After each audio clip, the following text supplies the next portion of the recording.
This is the self-classifying sluice box that I made, and I was running it when the water out at the Trinity River was early spring, lots of snow melt, lots of water, and it worked really well at that point. But as the water level dropped, I had a hard time finding a place that I could set it up that had enough water, because the way I made it originally was with what I called the waterfall, which I don't think it turned out that well. If you watch one of the earlier videos, the waterfall came down from here and all of this loaded up. Like, that disappeared under material. And so I added this across here to try and create turbulence to help clear that material out. It worked okay, but I think the flaw in my design was actually building this up too high. If you look at it from this side, I mean, it's really thick. There's 2 inches of material there, and I'm gonna get rid of that. I also made very tall riffles across here because I had so much water flow. I figured the turbulence, it would help clear out those big riffles. And during the summer, the water level drops. The video before, the water level had already dropped at least 2 feet. The next time I went out there, it had dropped even more, and it made it really difficult to run the design that I have right now.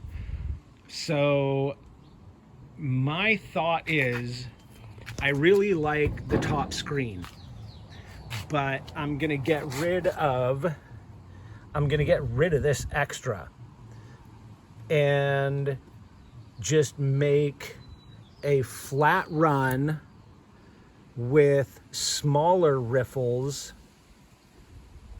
that will clean out with lower water flows. I'm not sure,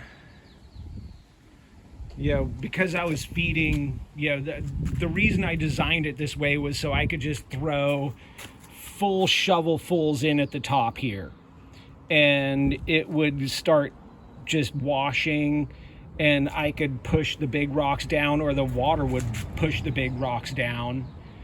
Everything else would just, classify it, like it would classify and run underneath the expanded metal there. But that doesn't work in lower water flow situations, which I'm thinking this design can still work in lower water flow by getting rid of this massive step up here. That, I think, is really holding this design back. I think reducing the thickness so the water flow coming in right here doesn't have to jump up and slow down. Reduce that thickness, reduce the height of the riffles, keep the expanded metal, reduce this down, the height of the expanded metal down to the top of the riffles. I think that might actually work pretty well. I mean, this is 1 inch thick. It's trim. It's a trim board from a construction job that I did. This, except for the expanded metal, all of this is built just from job site leftovers, so it didn't really cost me very much.